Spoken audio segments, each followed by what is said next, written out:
الحمد لله والصلاة والسلام الأتمان الأكملان على خير خلق الله وعلى آله وأصحابه ومن والاه أما بعد. پچھلے درس میں ہماری گفتگو الولاء والبراء پر شروع ہوئی تھی، یعنی اللہ کے لیے محبت کرنا اور اللہ ہی کے لیے نفرت کرنا، اور اسی محبت یا اسی نفرت کی بنیاد پر اللہ ہی کے لیے دوستی کرنا اور اللہ ہی کے لیے دشمنی کرنا. اس موضوع پر ہماری گفتگو چل رہی تھی اور جو بنیادی باتیں ہیں وہ آپ کے سامنے آ چکی تھی. الولاء اور البراء کا جو ڈیفینیشن ہے میں نے وہ آپ کے سامنے بیان کیا تھا کہ الولاء قریب ہونے کو اور سپورٹ کرنے کو اور محبت اور نصرت کرنے کو اور تعظیم کرنے کو کہتے ہیں، اور الولاء کی جو بنیاد ہے وہ قلبی محبت ہے، دل سے جو محبت ہوتی ہے وہ اس کی بنیاد ہے. اور البراء جو ہے یہ دشمنی کرنے، بغض رکھنے اور براءت کا اعلان کرنے کو کہتے ہیں.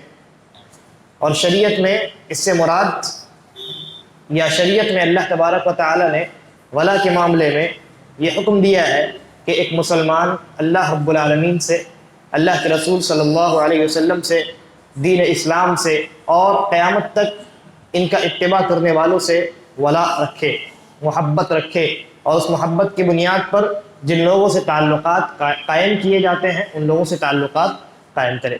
اور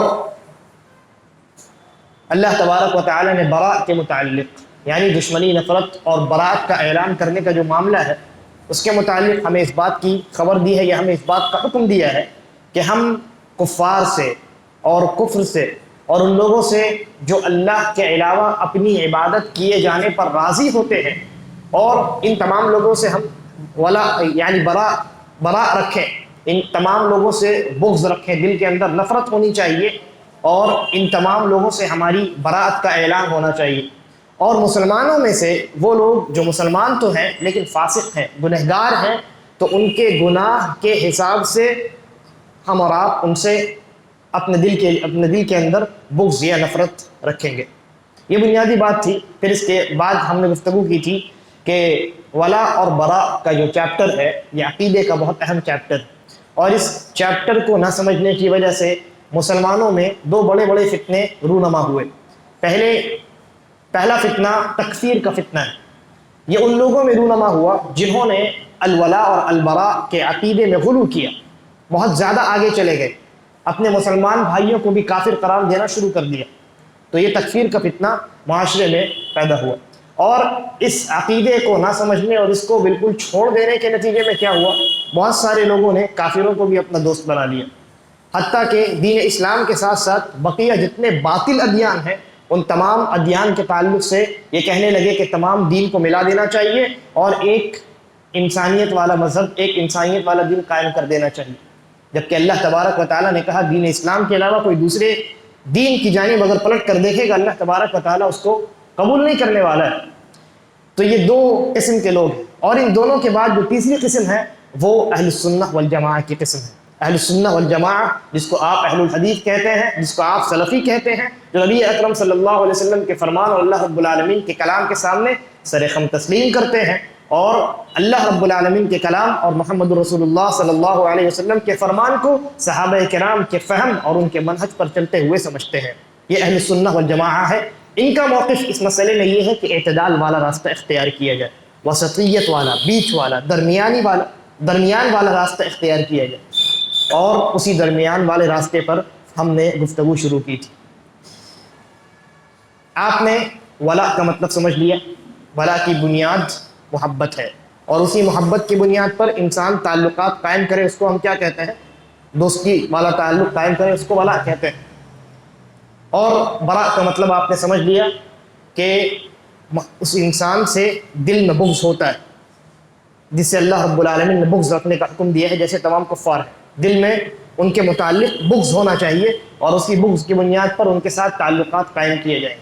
تو اصلاً یہ ہے کہ ایک مسلمان اپنے دوسرے مسلمان بھائی سے یا تمام مسلمانوں سے دل سے محبت رکھے گا، اور اپنے تعلقات اس محبت کی بنیاد پر استوار کرے گا، بنائے گا، دوستانہ تعلق رکھے گا ہر مشکل میں، چاہے وہ انسان، وہ اس کا مسلمان بھائی ظالم ہو یا مظلوم ہو، اس کے ساتھ کھڑا رہے گا.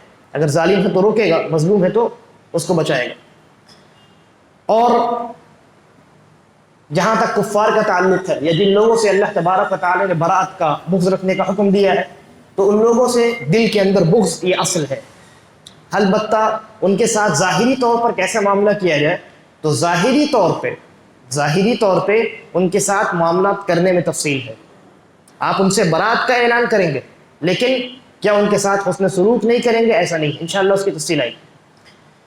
پھر اس کے بعد ہماری گفتگو ہوئی تھی کہ جن لوگوں کے ساتھ محبت کرنی ہے، یا جن لوگوں کے ساتھ نفرت کرنی، یا جن لوگوں سے دوستی اس محبت کی بنیاد پر رکھنی ہے، یا جن لوگوں سے اس بغض کی بنیاد پر جو ان کے متعلق ہمارے دل میں ہے اس کی بنیاد پر دشمنی رکھنی ہے، ان لوگوں کی 3 اقسام ہیں بنیادی طور پہ.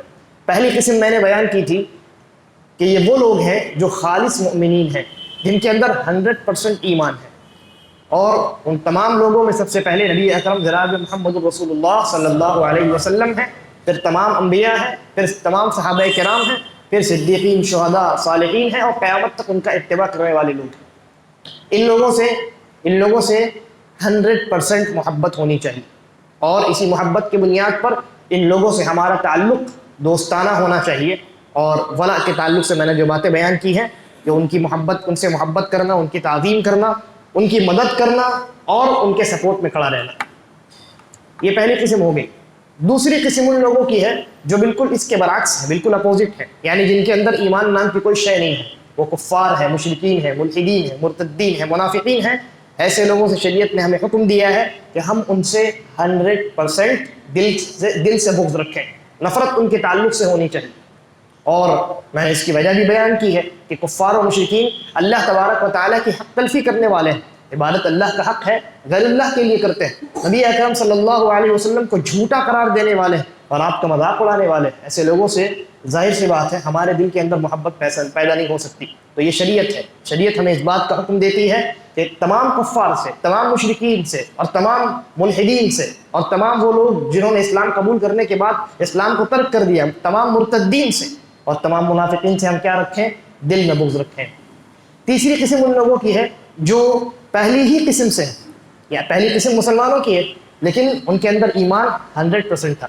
لیکن تیسری قسم میں یہ لوگ بھی مسلمان ہیں لیکن ان کے اندر ایمان 100% نہیں، بلکہ یہ ایسے لوگ ہیں جن کے اندر ایمان بھی ہے اور گناہ بھی ہے، جن کے اندر ایمان بھی ہے اور معصیت بھی ہے، جن کے اندر ایمان بھی ہے اور فسق و فجور بھی ہے. مثال کے طور پہ ایک آدمی 5 وقت نماز پڑھتا ہے، موحد آدمی، موحد توحید والا آدمی، لیکن شراب بھی پیتا ہے، چوری بھی کرتا ہے، غیبت بھی کرتا ہے، جھوٹ بھی بولتا ہے، دیگر برائیاں بھی انجام دیتا ہے. تو اس انسان کے تعلق سے شریعت ہمیں اس بات کا حکم دیتی ہے، اور یہ سلف کا متفقہ فیصلہ ہے. سلف کا اس بات پر اتفاق ہے کہ ایسے انسان سے اس کے ایمان کی بنیاد پر محبت کی جائے. ابھی دل کی بات ہو رہی ہے، ان سے تعلق کیسے قائم کرنا ہے بتاؤں گا. تو دل کی جہاں تک بات ہے، ایسے لوگوں سے ان کے ایمان کی بنیاد پر، جتنا ایمان ہے اس اعتبار سے آپ کے دل میں ان کے ایمان کی وجہ سے محبت ہونی چاہیے، اس لیے کہ وہ کافر نہیں ہے، وہ کافر نہیں ہے. خوارج کا جیسا کہ عقیدہ ہے کہ ایک انسان اگر اس نے گناہ کبیرہ کا ارتکاب کر لیا کافر ہو جائے، یہ خوارج کا عقیدہ ہے جو گمراہ فرقہ ہے. لہذا وہ کافر ہرگز نہیں ہے، وہ مسلمان ہے لیکن فاسق ہے، وہ مسلمان ہے لیکن گنہگار ہے.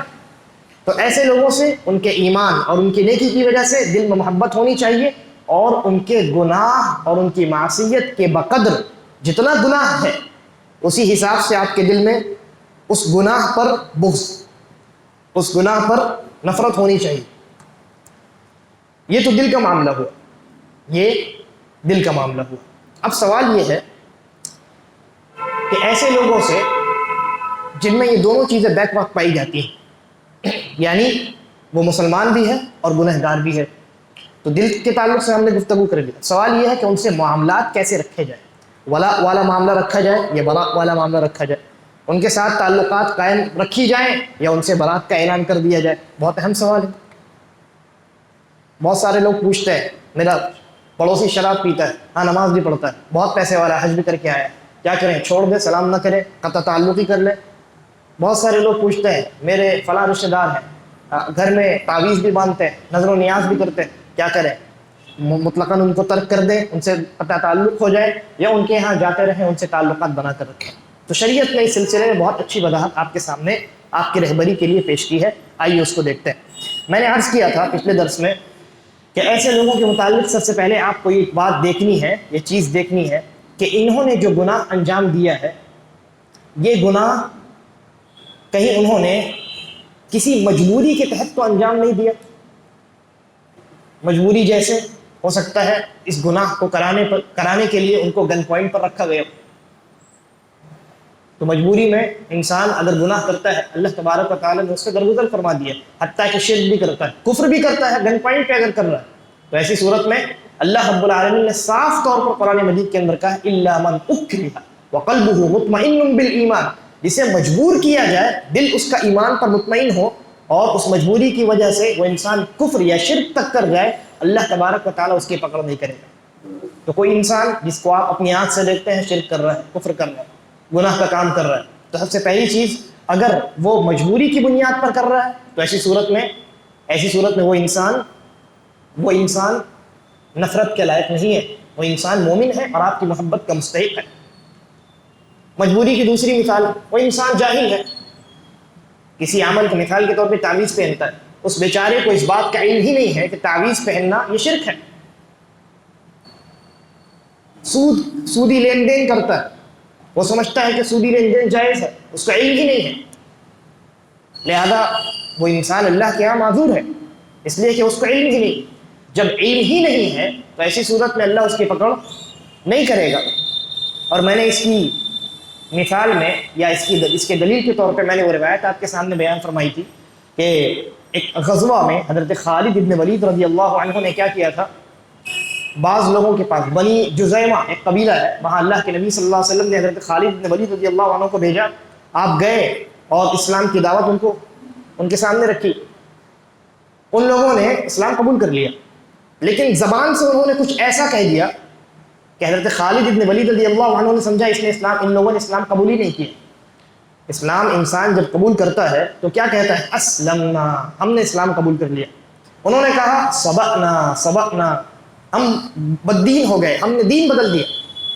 حضرت خالد بن ولید رضی اللہ عنہ نے سمجھا کہ ان لوگوں نے اسلام قبول نہیں کیا ہے، بلکہ اسلام کے انکار میں یہ لوگ ایسا کہہ رہے ہیں کہ ہم نے دین بدل دیا، تمہارا دین اپنے پاس رکھو۔ تو خالد بن ولید رضی اللہ عنہ نے غلط سمجھ لیا، نتیجے کے طور پہ اسی موقع پر انہوں نے بہت سارے ان مسلمانوں کو غلطی سے قتل کر دیا، بعض کو قیدی بنا لیا۔ پھر کچھ دنوں کے بعد وہ تو سمجھ رہے تھے کہ یہ کافر ہے، اپنی فوج کو حکم دیا کہ جن کے پاس جو قیدی ہیں ان کو قتل کر دو، لیکن صحابہ کرام موجود تھے، انہوں نے کہا اللہ کی قسم جب تک نبی اکرم صلی اللہ علیہ وسلم کے پاس یہ معاملہ نہیں جائے گا ہم قتل نہیں کریں گے۔ چنانچہ اللہ کے نبی صلی اللہ علیہ وسلم کے پاس جب معاملہ آیا تو آپ نے اپنی دونوں ہاتھوں کو اٹھایا اور 2 مرتبہ کہا اے اللہ، خالد ابن ولید نے جو کیا ہے میں اس کے اس عمل سے بیزار ہوں، میں اس کے اس عمل سے براءت کا اعلان کرتا ہوں۔ اس روایت کی شرح میں نے بیان کیا تھا، مفسرین نے اور شارحین نے یہ لکھا ہے کہ اللہ کے نبی صلی اللہ علیہ وسلم نے حضرت خالد ابن ولید رضی اللہ عنہ کو ملامت نہیں کی، حضرت خالد بن ولید رضی اللہ عنہ کو مجرم نہیں ٹھہرایا۔ کیوں؟ اس لیے کہ یہاں ان سے براءت کا اعلان کرنے پر ایک چیز رکاوٹ بن رہی تھی، اور وہ چیز کیا تھی؟ وہ چیز ان کا عذر۔ کون سا عذر؟ ان کی غلط فہمی یا ان کی اجتہادی غلطی۔ چنانچہ یہی وجہ ہے کہ نبی اکرم صلی اللہ علیہ وسلم نے، جیسا کہ حافظ ذہبی نے نقل کیا، بیان کیا کہ اللہ کے نبی صلی اللہ علیہ وسلم نے حضرت خالد بن ولید رضی اللہ عنہ سے کسی دیت کا سوال نہیں کیا۔ دیت کیا ہوتا ہے آپ جانتے ہیں؟ اگر ایک مسلمان کسی مسلمان کو جان بوجھ کر قتل کر دے تو بدلے میں قتل کیا جائے، اور اگر غلطی سے قتل کر دے تو پھر اس کے گھر والوں کو معاوضہ دینا پڑے گا، اس کو دیت کہتے ہیں۔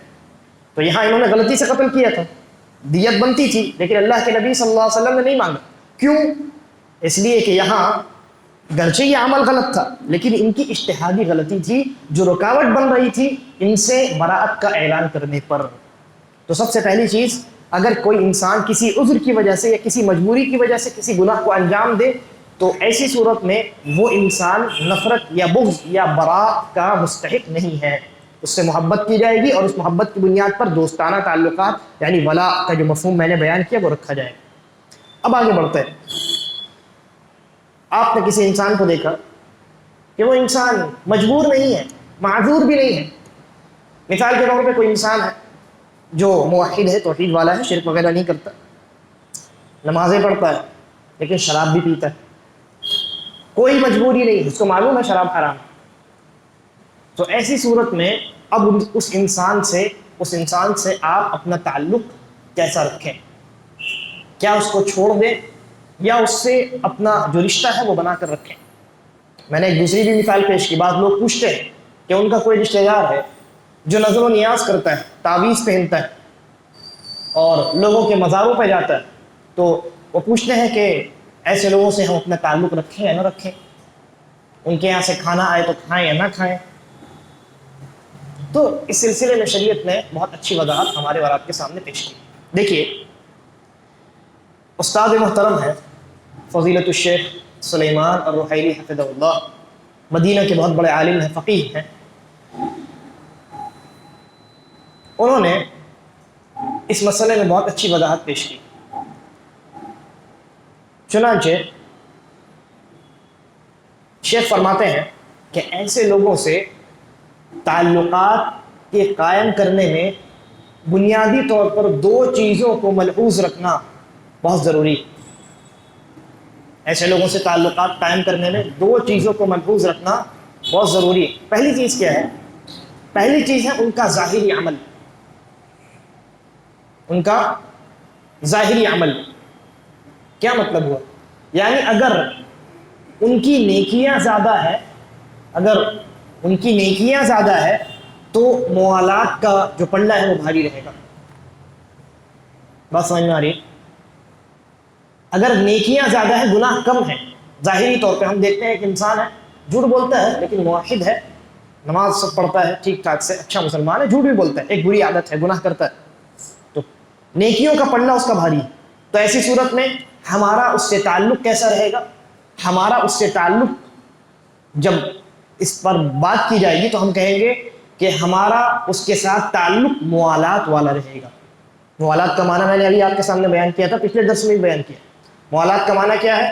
کہ اس انسان سے محبت کی جائے، محبت کے بارے میں بات ہو چکی ہے، ٹھیک ہے، کہ اس کے نیکی کے حساب سے محبت ہوگی، محبت کی جائے، اس کی مدد کی جائے، اس کی تعظیم کی جائے اور اس کا سپورٹ کیا جائے۔ یہ موالات کا معنی ہے، شرعی معنی۔ تو جس انسان کی نیکیاں زیادہ ہیں، موالات کا پلڑا بھاری رہے گا۔ آپ کا اس سے تعلق مدد کے معاملے میں، تعظیم کے معاملے میں، محبت کے معاملے میں اور اس کے سپورٹ کرنے کے معاملے میں آپ کا اس سے تعلق بہتر رہے گا، موالات کا پلڑا بھاری رہے گا۔ اور اگر اس کی نیکیاں کم ہیں، گناہ زیادہ ہے، نیکیاں کم ہیں، گناہ زیادہ ہے، تو اسی کا الٹا کر دیجئے، اسی کا الٹا کر دیجئے، موالات کا پلڑا نیچا رہے گا اور براء کا پلڑا اوپر رہے گا۔ براء کا معنی میں نے بیان کیا۔ براء کا معنی کیا ہے شرعی اعتبار سے؟ بغض، نفرت، دشمنی اور براءت کا اعلان کرنا کہ تمہارا راستہ الگ، میرا راستہ الگ۔ تو اگر کوئی انسان مسلمان ہے، نیکیاں بھی انجام دیتا ہے، گناہ بھی انجام دیتا ہے، لیکن گناہ کا پلڑا اگر بھاری ہے تو آپ کا تعلق اس انسان سے براءت والا ہونا چاہیے کہ بھائی تمہارا راستہ الگ، میرا راستہ الگ، ٹھیک ہے۔ اچھا، یہ ایک چیز ہو گئی۔ میں نے کہا دو چیزوں کا ملحوظ رکھنا ضروری ہے، یہ پہلی چیز ہوئی۔ دوسری چیز کیا ہے؟ دوسری چیز یہ ہے، اچھا دوسری چیز کو بیان کرنے سے پہلے یہ کہوں کہ ایسا نہیں ہے کہ صرف آپ پہلی چیز کو دیکھیں اس کے بعد دوسری چیز کو دیکھیں الگ الگ، ایسا نہیں، بلکہ جتنی چیز میں بتانے جا رہا ہوں ان تمام چیزوں کو بیک وقت ایٹ اے ٹائم دیکھنا ہوگا، ٹھیک ہے۔ تو پہلی چیز آپ نے کیا دیکھا؟ اس کے اعمال کا معاملہ، نیکی زیادہ ہے یا گناہ زیادہ ہے۔ اب دوسری چیز جو دیکھنی ہے وہ یہ ہے کہ اس کے ساتھ آپ کے تعلق کو بنانے میں شرعی مصلحت کو ملحوظ خاطر رکھنا ہے۔ کیا رکھنا ہے؟ شرعی مصلحت کو. میں ابھی معاملہ کلیئر ہو جائے گا.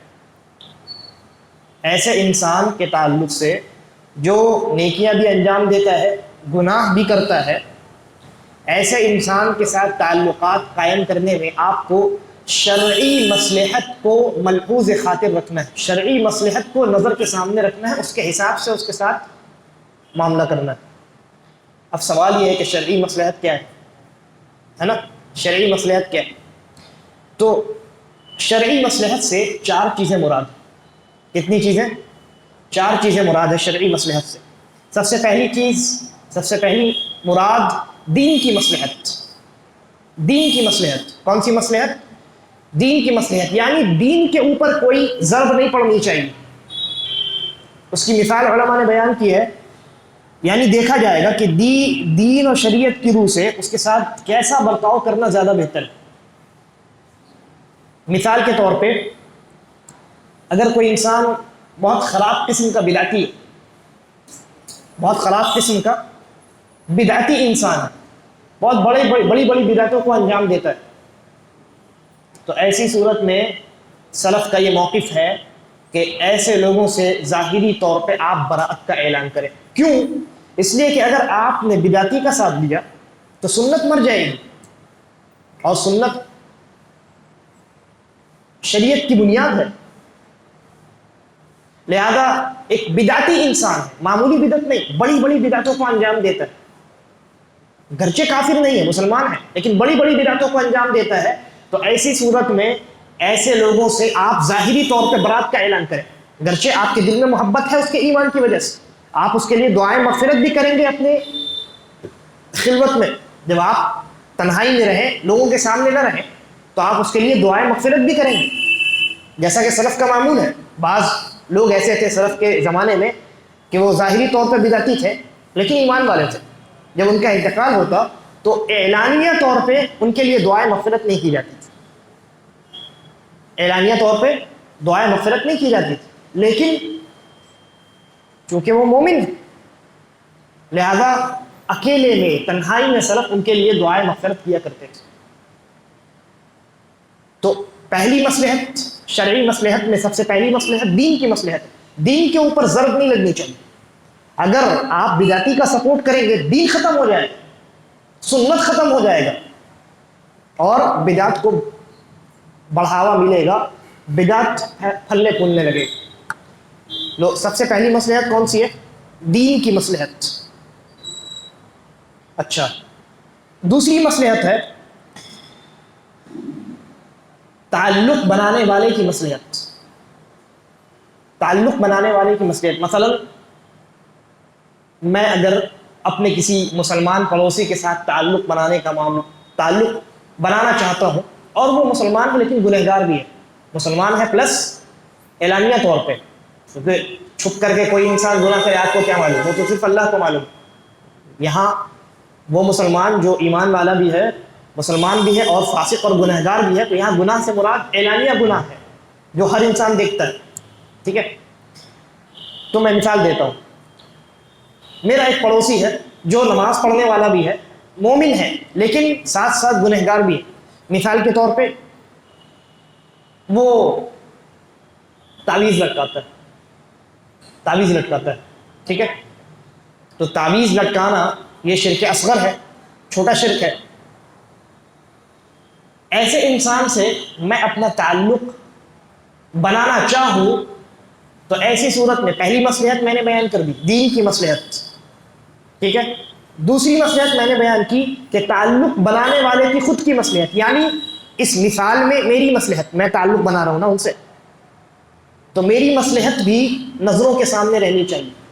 تعلق بنانے والے کی مصلحت، اس سے کیا مراد ہے؟ اس سے مراد یہ ہے کہ اگر اس مسلمان کے ساتھ میل جول، اس سے دوستی، اس کے ہاں آنا جانا، اس کی صحبت اختیار کرنا اگر میرے ایمان کو خراب کر دے تو ایسی صورت میں بہتر یہ ہے کہ دور رہا جائے. بات سمجھ میں آ رہی ہے؟ اگر اس انسان سے آپ کا تعلق آپ کے ایمان کو خراب کر دے آپ کو الٹا نقصان ہونے لگے. وہ سگریٹ پیتا ہے, آپ کو بھی عادت لگ جائے. اگر یہ خوف ہو کہ اگر میرا اس سے تعلق بن گیا تو اس کی بری صحبت کا اثر میرے اوپر بھی ہو جائے گا, تو ایسی صورت میں بہتر یہ ہے کہ آپ دور رہیں, آپ برات کا اعلان کریں. تمہارا راستہ الگ, میرا راستہ الگ. دل میں محبت ہے, ابھی ظاہری تعلق کی بات ہو رہی ہے, دل میں تو محبت ہے کیونکہ وہ ایمان والا ہے. تو دوسری مصلحت کیا ہے؟ تعلق بنانے والے کی خود کی مصلحت. تو اگر آپ کی مصلحت اس میں ہے کہ آپ دور رہیں تو یہی آپ کے لیے بہتر. اور اگر اس کے ساتھ تعلق بنانے میں آپ کو اس بات کا خطرہ نہیں ہے, آپ کو یقین ہے پکا کہ میں اس انسان کے ساتھ اگر رہوں تو اس کا اثر میرے اوپر نہیں پڑے گا, بلکہ ہو سکتا ہے مجھ سے اس انسان کو فائدہ ہو, مجھ سے اس انسان کو فائدہ ہو, تو ایسی صورت میں آپ تعلق بنا کر رکھیے. یہ دوسری مصلحت ہو گئی. میں پھر کہتا ہوں, جتنی چیزیں میں بیان کر رہا ہوں یہ 4 مصلحتیں ہیں. ان چاروں مصلحتوں کو بیک وقت آپ کو خیال رکھنا ہے. ان چاروں مصلحتوں کا ایٹ اے ٹائم 2 مصلحتیں ہو گئی. تیسری مصلحت کیا ہے؟ اس انسان کی مصلحت جس سے آپ تعلق قائم کر رہے ہیں, جو مسلمان بھی ہے اور گنہگار بھی ہے. اس انسان کی مصلحت کو ملحوظ خاطر رکھنا ہے, اس کا خیال کرنا ہے. اس انسان کی مصلحت سے مراد یعنی اگر اس کے ساتھ محبت اور مودت کا اظہار, اپنی دوستی کا اظہار اگر اس انسان کے لیے زیادہ بہتر ہے تو آپ کا اس کے ساتھ دوستی اور موالات کا رشتہ قائم کرنا بہتر ہے. یعنی مثال کے طور پہ اگر آپ اس کے ساتھ میل جول رکھیں گے, تعلق رکھیں گے, دوستانہ تعلق رکھیں گے اس دلی قلبی محبت کی بنیاد پر, تو ایسی صورت میں ممکن ہے وہ انسان عار اور شرم محسوس کرے, اس کے دل میں یہ احساس پیدا ہو کہ یہ انسان جو مجھ سے اچھا ہے ایمان میں گنہگار ہوں پھر بھی مجھ سے محبت کا مودت کا اظہار کرتا ہے, شرم محسوس ہو, ممکن ہے وہ اس گناہ کو چھوڑ دے. تو اگر آپ کا اس کے ساتھ تعلق قائم کرنا, اسی طریقے پر آپ کا اس کے ساتھ تعلق قائم کرنے میں اگر اس انسان کی مصلحت ہے اس اعتبار سے کہ آپ اس انسان کے ساتھ اگر رہیں گے تو آپ کی اچھی صحبت کا اثر اس کے اوپر پڑے گا, آپ کے سمجھانے کا اثر اس کے اوپر پڑے گا. آپ جانتے ہیں کہ یہ انسان سمجھدار ہے, اگر میرا اس سے رشتہ اور تعلق رہا تو میں سمجھاؤں گا, انشاءاللہ یہ سمجھ جائے گا. تو آپ کے لیے یہ بہتر ہے کہ آپ اس سے تعلقات بنا کر کے رکھیں, موالات اس کے ساتھ قائم رکھیں. اور اگر معاملہ بالکل اس کا الٹا ہو کہ اس انسان سے جب تک آپ رشتہ نہیں توڑیں گے تب تک وہ انسان سدھرنے والا نہیں ہے. بعض لوگ ایسے ہوتے ہیں, لاتوں کے بھوت, تو بعض لوگ ایسے ہوتے ہیں جن کے ساتھ شدت اختیار کرنی پڑتی. تو اگر کوئی انسان ایسا ہے جس کا علاج ہی یہی ہے کہ آپ اس سے قطع تعلق ہو جائیں, برات کا اعلان کریں, تو اس انسان کے اوپر اثر پڑ سکتا ہے. ہو سکتا ہے وہ احساس اس کے دل میں پیدا ہو, شرم محسوس ہو کہ مجھ سے اتنے اچھے مسلمان کا, مومن کا تعلق تھا, رشتہ تھا, میرے اس گناہ کی وجہ سے اس نے اپنا رشتہ توڑ لیا, میری دعوت میں نہیں آئے, میرے تحفے کو قبول نہیں کیا. تو ایسی صورت میں ہو سکتا ہے وہ انسان سدھر جائے. لہذا اگر آپ کا اس سے تعلق توڑنا اس انسان کی مصلحت ہے, اس انسان کے حق میں مفید ہے, تو ایسی صورت میں بہتر یہ ہے کہ آپ اس سے تعلق توڑ لیں. لیکن میں پھر کہوں گا دل میں محبت ہے, دل میں محبت ہے کیونکہ وہ انسان مومن ہے, اس کے ایمان, اس کے اسلام, اس کی توحید کی وجہ سے آپ کے دل میں محبت ہے. ابھی ظاہری تعلق کی بات ہو رہی ہے. یہ 3 مصلحتیں ہو گئی. پہلی مصلحت کیا تھی؟ دین کی مصلحت. دوسری تعلق قائم کرنے والے کی مصلحت. تیسری جس سے تعلق قائم کیا جا رہا ہے اس کی مصلحت. اور چوتھی مصلحت ہے تمام مسلمانوں کی مصلحت. کیا مطلب ہوا؟ یعنی اگر اس شخص سے محبت کا اظہار, اس سے دوستی, اگر اس کی وجہ سے دوسرے مسلمان غلط فہمی کے شکار ہو جائے تو آپ کو پھر اس سے محبت نہیں رکھنی, اس سے دوستی نہیں رکھنی. مثال کے طور پہ ایک انسان ہے جو شراب پیتا ہے, آپ نہیں پیتا, آپ اچھے مسلمان ہیں, وہ انسان شراب پیتا ہے.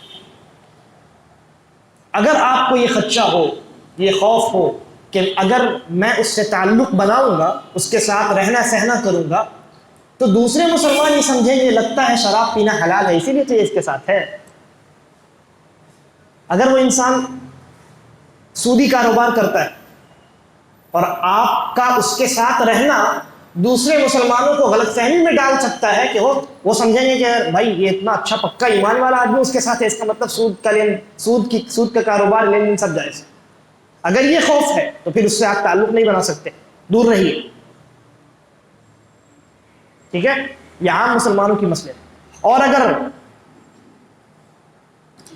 اس شخص سے اگر آپ کی دوستی اور آپ کی قربت اگر دوسرے مسلمانوں کے لیے مفید ہے تو پھر آپ اس سے تعلق بنا کر رکھ سکتے ہیں۔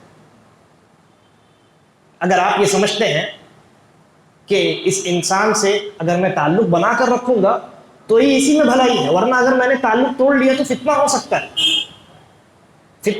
ہے، بعض لوگ بھڑک سکتے ہیں، معاشرے میں بگاڑ و فساد پیدا ہو سکتا ہے،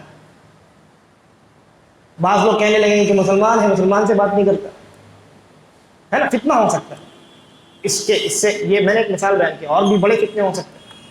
تو اگر آپ کو اس بات کا خدشہ ہے کہ بہتر یہ ہے کہ میں اس سے تعلق بنا کر رکھوں، کیونکہ اگر میں نے تعلق توڑ لیا تو پھر معاشرے میں فتنہ برپا ہو سکتا ہے، تو بہتر یہ ہے کہ آپ اس سے تعلق بنا کر رکھیں۔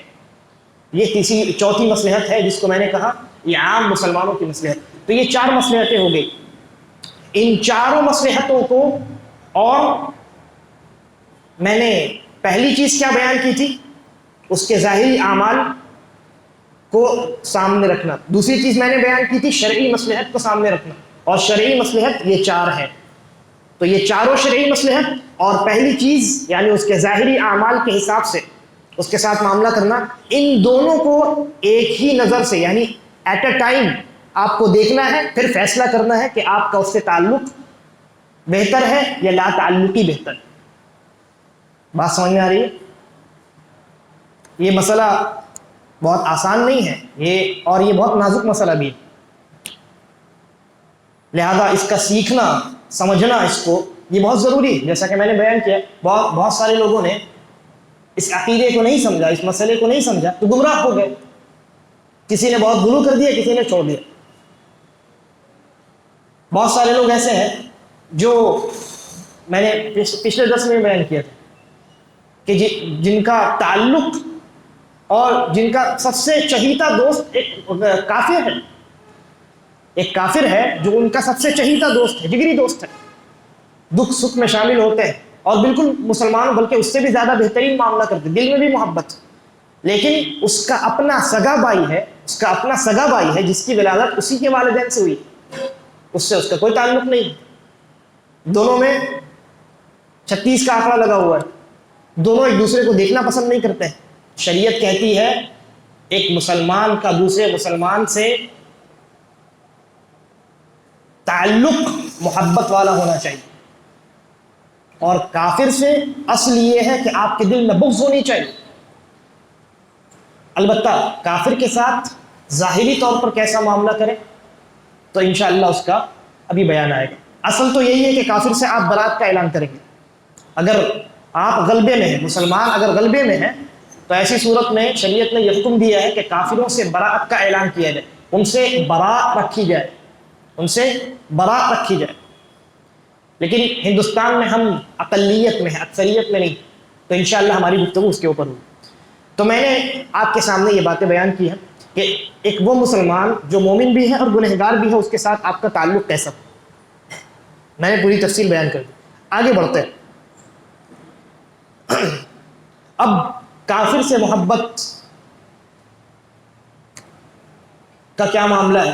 میں نے ابتدا میں عرض کیا تھا کہ کافر سے اس کی دین کی بنیاد پر محبت اتنا حرام، بلکہ خود جو انسان کافر سے کافر کی دین کی بنیاد پر محبت کرے گا وہ خود کافر ہو جائے گا۔ آپ کسی کافر کے مذہب کی بنیاد پر محبت کر رہے ہیں، یعنی آپ اس کے مذہب سے محبت کر رہے ہیں، وہ مذہب جو باطل مذہب ہے اور وہ مذہب جو آپ کو اللہ کے ساتھ شرک سکھلاتا ہے، تو یہ تو کفر ہے۔ لہذا کافر سے اس کے مذہب اور اس کے دین کی بنیاد پر محبت کرنا جائز نہیں ہے، بلکہ یہ کفر ہے۔ اور کافر سے اس کے دین کے علاوہ کسی بھی بنیاد پر دنیاوی فائدے یعنی دنیاوی اعتبار سے کسی بھی بنیاد پر محبت کرنا کفر تو نہیں ہے لیکن حرام ہے. میں نے یہ عرض کیا تھا اور یہ بھی کہا تھا کہ کچھ محبتیں ایسی ہیں جو کافر کے ساتھ جائز ہیں. انشاءاللہ میں اس کو بیان کرتا ہوں.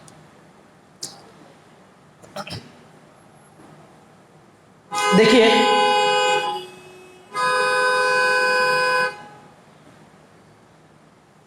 کسی کے ساتھ تعلق قائم کرنا یہ اس سے محبت کی بنیاد پر ہوتا ہے. میں نے کیا کہا تھا؟ ولا کی بنیاد کیا ہے؟ محبت ہے نا جی. کافر سے محبت کی کئی قسمیں ہیں. 2 قسم تو آپ نے سن رکھی ہے. پہلی قسم کیا ہے؟ کافر سے اس کی دین کی بنیاد پر محبت کرنا. اور میں نے یہ عرض کیا ہے کہ کافر سے اس کے مذہب اور اس کی دین کی بنیاد پر ہرگز محبت نہیں کی جا سکتی. ٹھیک ہے. اللہ رب العالمین کا فرمان ہے یا ایھا الذین آمنوا لا تتخذوا اليهود والنصارى اولیاء بعضهم اولیاء بعض. اے ایمان والو یہود و نصارہ کو دوست نہ بناؤ، وہ آپس میں دوست ہیں یعنی تمہارے دشمن ہیں. ومن يتولهم منکم فانه منهم. اور جو انسان تم میں سے ان کے ساتھ دوستی کرے گا وہ انہی میں سے. ان اللہ لا یہدی القوم الظالمین. اللہ تبارک و تعالیٰ ظالم قوم کو ہدایت نہیں دیتا. تو پہلی چیز تو یہ ہے کفار سے ان کے مذہب اور ان کے دین کی بنیاد پر محبت نہیں کی جا سکتی، بلکہ یہ کفر ہے. ایمان اور شرک جمع نہیں ہو سکتا. دوسری قسم ہے وہ محبت جو کفر تو نہیں ہے لیکن ایمان کو ناقص کر دیتی ہے یعنی حرام ہے. ایمان کو ناقص کر دیتی ہے، کم کر دیتی ہے، گھٹا دیتی ہے. یعنی وہ محبت جائز ہے. جو چیز ایمان کو کم کرے گھٹا دے وہ جائز ہو سکتی ہے کیا؟ حرام ہے. مثال کے طور پہ مثال سے پہلے وہ محبت جو کفر نہیں ہے اور ایمان کو گھٹا دیتی ہے وہ اس کافر کے دین کے علاوہ کسی دوسری بنیاد پر اس سے محبت کرنا ہے. کیوں؟ اس لیے کہ کسی کافر سے اگر آپ دین کی بنیاد پر نہیں، کسی دنیاوی مصلحت، کسی دنیاوی فائدے کے حساب سے، اس کی وجہ سے اگر آپ اس سے محبت کرتے ہیں تو یہ عین ممکن ہے کہ آپ اس کی محبت میں پڑ کر کے آہستہ آہستہ اس کے دین سے بھی محبت کرنے لگ جائیں. لہذا اسی لیے شریعت نے کافر سے دنیاوی اعتبار سے بھی یعنی دنیاوی کسی بھی چیز کی بنیاد پر، کسی وجہ کی بنیاد پر محبت کرنے کو حرام قرار دیا. اور اس کی 3 شکلیں ہو سکتی. کافر سے اس کے مذہب کے علاوہ دنیاوی کسی وجہ کی بنیاد پر محبت کرنا، اس کی 3 شکلیں ہو سکتی. پہلی شکل ہے کہ آپ کسی کافر سے کسی حرام چیز کی بنیاد پر محبت کریں. مثلا کوئی کافر ہے، بہت اچھا سنگر ہے، گویا ہے، سنگر ہے، بہت اچھا گانا گاتا ہے، تو اس کے گانے کی وجہ سے آپ اس کے فین ہو جائیں، اس سے محبت کرنے لگ جائیں، یہ حرام ہے. کافر آپ نہیں ہوں گے لیکن یہ حرام ہے. ایمان کو گھٹا دیتا ہے، ایمان کو کم کر دیتا ہے. کیوں؟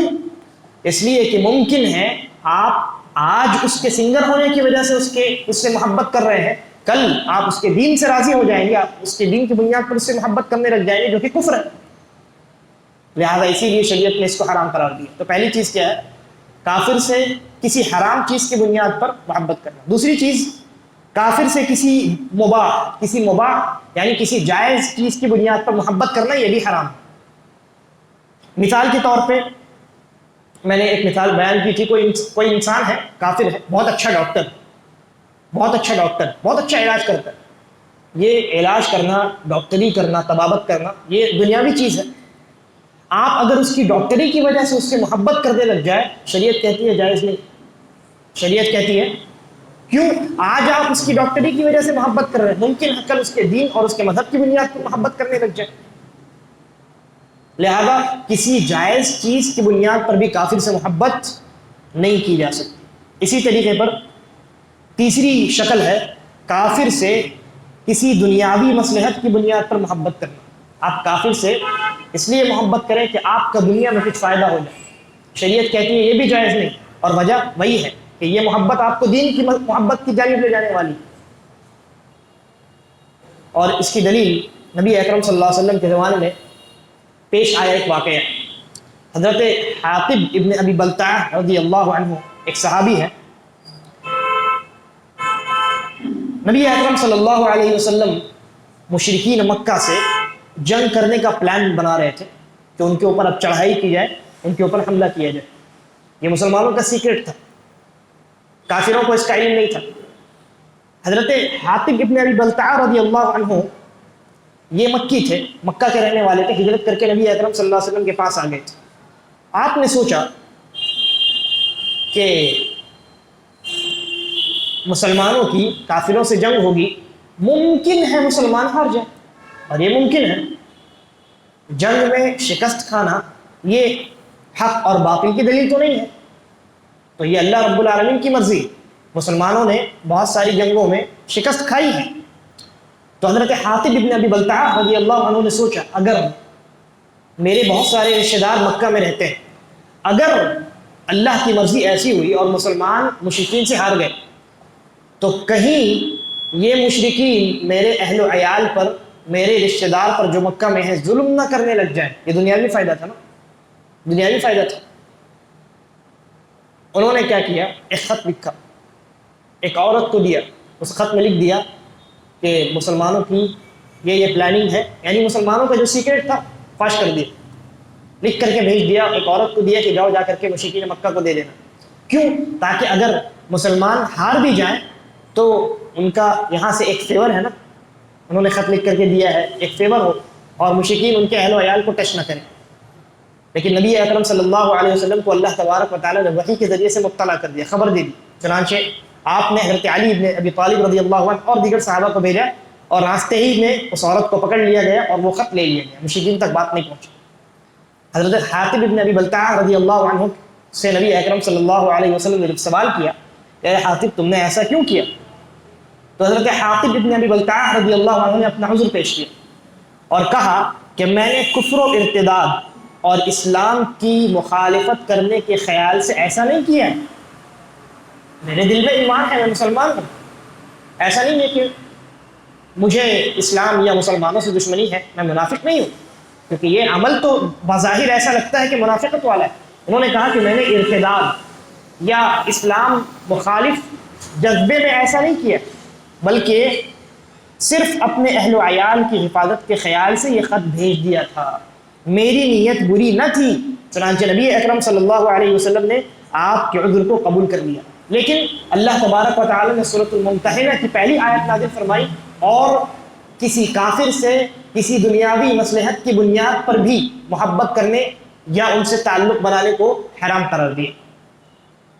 تو کسی کافر سے کسی دنیاوی مصلحت کی بنیاد پر اگر محبت ہے تو یہ بھی حرام ہے.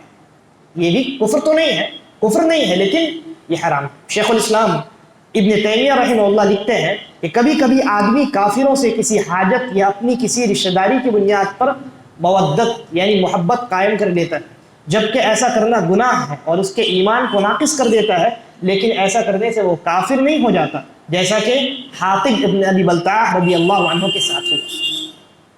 تو معاملہ واضح ہو گیا، کافروں سے ان کے دین کی بنیاد پر محبت کفر ہے، لیکن دین کے علاوہ کسی اور بنیاد پر محبت کفر نہیں ہے، لیکن یہ جائز نہیں ہے، حرام ہے.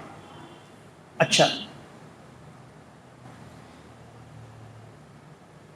محبت کی دو قسمیں بیان ہو گئی کافروں سے. پہلی قسم ان کی دین کی بنیاد پر محبت، دوسری قسم دین کے علاوہ کسی بھی بنیاد پر محبت. تیسری قسم، یہ غور سے سنیے، تیسری قسم ہے وہ محبت جو انسان کے قابو میں نہ ہو، وہ محبت جو انسان کے قابو میں نہ ہو بلکہ طبعی اور فطری ہو، نیچرل ہو. انسان جان بوجھ کر محبت نہ کرے، محبت ہو جائے، یہ فطرت میں شامل ہے. جیسے باپ اور بیٹے کی آپسی محبت، باپ کافر ہے بیٹا مسلمان ہے، یا بیٹا کافر ہے باپ مسلمان، تو باپ اور بیٹے کی محبت، وہ جو محبت ہے وہ فطری محبت ہے، نیچرل ہے، اس پر انسان کا کنٹرول ہے. بھائی باپ سے والد سے محبت کون نہیں کرتا؟ کیا اس محبت پر آپ کنٹرول کر سکتے ہیں؟ نہیں محبت نہیں کروں گا، ہو سکتا ہے ایسا؟ نہیں، یہ محبت فطری ہے، نیچرل ہے، اس کا شریعت سے کوئی لینا دینا نہیں۔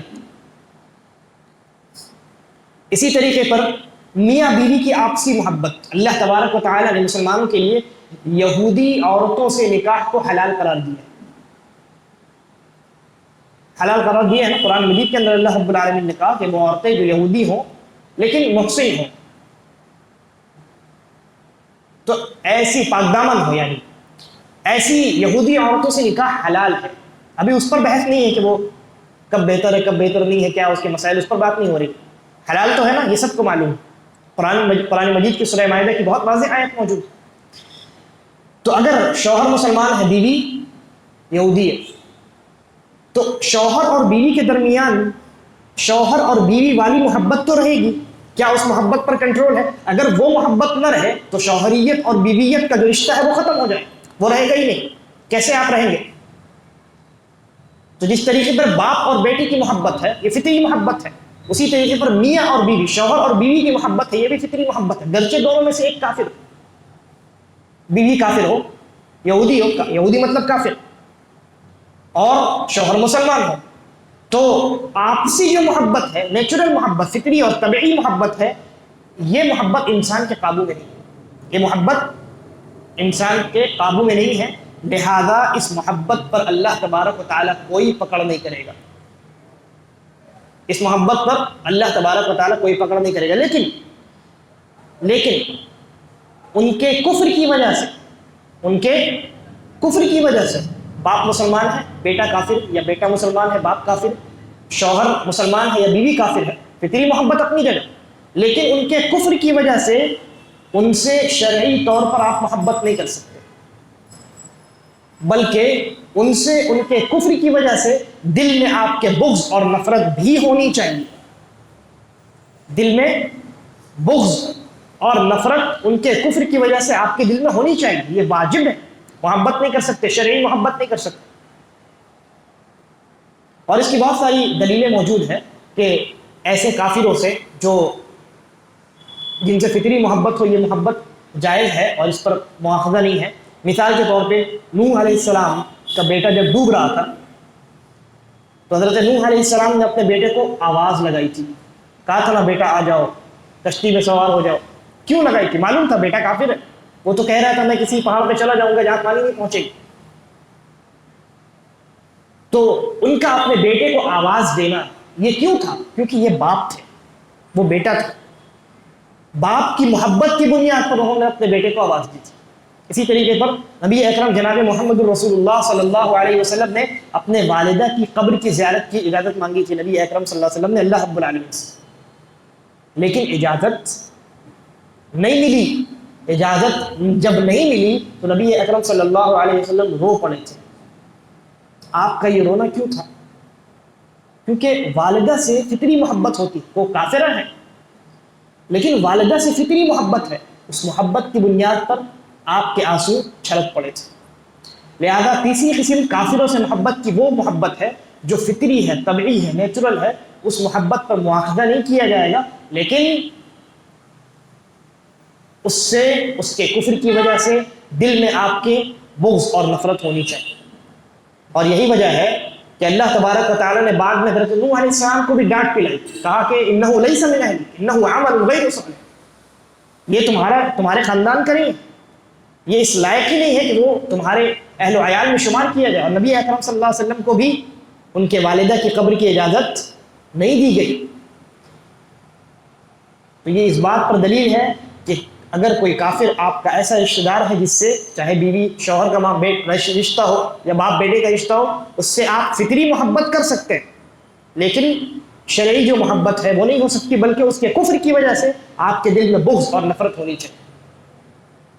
یہاں ایک ضروری وضاحت وہ یہ ہے کہ محبت کی بنیاد پر، محبت جو دل میں ہے اس محبت کی بنیاد پر کافروں سے تعلقات قائم کرنا یہ ایک الگ معاملہ ہے، اور دل میں بغض ہے، دل میں نفرت ہے، لیکن صرف ظاہری اعتبار سے حسن سلوک کرنا یا عدل و انصاف کا معاملہ کرنا یہ الگ چیز ہے۔ یہ جائز ہے، اس کی اجازت اللہ تبارک و تعالیٰ نے خود دے رکھی۔ مثلا آپ کسی کو کافر کو تحفہ دیتے ہیں، جائز ہے، اس کی مدد کر دیتے ہیں، جائز ہے، اس سے مدد لے لیتے ہیں، جائز ہے، اس کے ساتھ تجارت کرتے ہیں، جائز ہے، کیونکہ دل میں آپ کے بغض ہے، اس کے ساتھ یہ تعلق آپ کا صرف ظاہری ہے، اس کو آپ ظاہری ولا کہہ سکتے ہیں، جیسا کہ شیخ محمد ابن عمر بازمول حفظہ اللہ نے لکھا ہے، یہ ظاہری ولا ہے، باطنی نہیں ہے، ظاہری طور پر، کیونکہ آپ مجبور ہیں، آپ کو ان کے ساتھ رہنا ہے، ان کی مدد کی آپ کو ضرورت پڑ سکتی ہے، کہاں جائیں گے؟ اور اللہ رب العالمین نے بھی اس کی اجازت دی۔ چنانچہ نبی اکرم صلی اللہ علیہ وسلم نے کفار کی عیادتیں کی ہیں، وہ جب بیمار پڑے تو ان کی عیادت کرنے کے لیے آپ تشریف لے گئے۔ اسی طریقے پر آپ نے ان کے تحائف قبول کیے ہیں، ان کی دعوتیں قبول فرمائی ہیں، ان کے ساتھ خرید و فروخت کیا ہے، اور صحابہ میں سے بہت سارے ایسے صحابہ تھے جنہوں نے کفار کے تحفے کو قبول کیا اور ان کو تحفہ دیا، ان کے ساتھ حسن سلوک کا معاملہ کیا۔ یہ تمام چیزیں احادیث کی کتابوں کے اندر موجود ہیں، بلکہ امہات الکتب جو ہے صحیح بخاری وغیرہ ان کتابوں کے اندر نبی اکرم صلی اللہ علیہ وسلم کا یہ عمل، صحابہ کا اس طرح کا عمل موجود ہے۔ لیکن یاد رہے کہ ان تمام چیزوں کی بنیاد ان سے محبت نہیں ہونی چاہیے، ظاہری طور پہ، صرف ظاہری طور پہ۔ چنانچہ اللہ تبارک و تعالیٰ کا فرمان قرآن مجید کے اندر موجود ہے، اللہ رب العالمین نے ارشاد فرمایا لا ينهاكم الله عن الذين لم يقاتلوكم في الدين ولم يخرجوكم من دياركم ان تبروهم وتقسطوا اليهم ان الله يحب المقسطين۔ فرمایا کہ جن لوگوں نے تم سے دین کے بارے میں لڑائی نہیں کی، دین کے معاملے میں وہ تم سے جنگ نہیں کرتے ہیں، غیر حربی، کافر غیر حربی، اور انہوں نے تمہیں جلا وطن نہیں کیا، تمہیں تمہارے ملک سے نکالا نہیں، تو ان کے ساتھ حسن سلوک اور احسان کرنے اور انصاف والا معاملہ کرنے سے اللہ تبارک و تعالیٰ تمہیں نہیں روکتا، بلکہ اللہ رب العالمین تو انصاف کرنے والوں سے محبت کرتا ہے۔ تو کافروں سے انصاف کیا جائے گا اور ان سے حسن سلوک کر سکتے ہیں، لیکن وہ حسن سلوک دل میں محبت کی بنیاد پر نہیں ہونی چاہیے۔ دل میں بہرحال کافر کے لیے بغض اور نفرت اس کے کفر کی وجہ سے لازمی اور واجب۔ اور اسی طریقے پر اچھا تفصیل کو چھوڑ دیا جائے، لیکن یہاں ایک بات یاد رکھنی چاہیے کہ اس کا یہ مطلب نہیں کہ ظاہری اعتبار سے، میں نے کہا ظاہری اعتبار سے آپ حسن سلوک کر سکتے ہیں، تحفے لین دین کر سکتے ہیں، تجارت کر سکتے ہیں، اس کا یہ مطلب نہیں ہے کہ آپ ان کے تہواروں میں جا کر کے ان کو مبارکباد دینا شروع کر دیں، نہیں، یہ پھر ولا کا مسئلہ بن جائے، سمجھ رہے ہیں؟ یہ پھر ولا کا مسئلہ بن جائے۔ آپ کافروں سے لین دین کر سکتے ہیں، تحفہ دے سکتے ہیں، تحفہ لے سکتے ہیں، تجارت کر سکتے ہیں، لیکن ان کے تہواروں کے موقع پر مبارکباد نہیں دے سکتے۔ کیوں؟ کیونکہ ان کی تہوار، ان کا تہوار یہ در حقیقت شرک ہے۔ وہ اپنے تہواروں میں کیا کرتے ہیں؟ غیر اللہ کی عبادت نہ کرتے ہیں۔ بھائی مسلمانوں کا جو تہوار ہوتا ہے اس میں ہم اللہ کی عبادت کرتے ہیں، شکر بجا لاتے ہیں، اللہ کے لیے روزے رکھتے ہیں، اللہ کے نام پر جانور ذبح کرتے ہیں، اور کفار کیا کرتے ہیں؟ اپنے تہواروں پر اللہ رب العالمین کی حق تلفی کرتے ہوئے اللہ کا شریک ٹھہراتے ہیں۔ تو وہ اللہ کا شریک ٹھہرائیں اور ہم انہیں اللہ کا شریک ٹھہرانے پر مبارکباد دیں۔ تو اس کا یہ مطلب نہیں ہے ان سے حسن سلوک کرنے کا، یہ مطلب نہیں ہے کہ آپ ان کے تہواروں پر انہیں مبارکباد دیں یا ان کے ساتھ خوشی منائیں یا ان کی خوشی میں شامل ہو جائیں یا اس خاص موقع پر ان کے تحفے کو قبول کریں، نہیں۔ تحفے آپ عام طور سے لین دین کر سکتے ہیں، لیکن اس خاص موقع پر آپ ان کے تحفے کو قبول نہیں کر سکتے اور نہ ہی آپ تحفہ دے سکتے، کیونکہ اس موقع پر تحفہ دینا یہ در حقیقت ان کے مذہب کی بنیاد پر آپ کا تعلق ہو جائے گا، جو کہ حرام ہے بلکہ کفر ہے۔ بات سمجھ میں آ رہی؟ جی، لہذا خلاصہ یہ ہے کہ کفار کے ساتھ آپ اگر تعلق قائم کریں تو یہاں دو چیزیں ذہن میں رکھنی بہت ضروری ہے۔ پہلی چیز یہ کہ وہ جو کافر ہے وہ غیر حربی ہونا چاہیے، غیر حربی یعنی مسلمانوں کا دشمن نہیں ہونا چاہیے، مسلمانوں سے جنگ کرنے والا، مسلمانوں کا ظاہری کھلا ہوا دشمن نہیں ہونا چاہیے۔ اور دوسری چیز یہ کہ ان سے جو ہمارا حسن سلوک کا جو کچھ بھی معاملہ ہو وہ قلبی محبت کی بنیاد پر نہیں ہونی چاہیے، ان کے کفر کی وجہ سے دل میں بہرحال بغض اور نفرت یہ لازم اور ضروری۔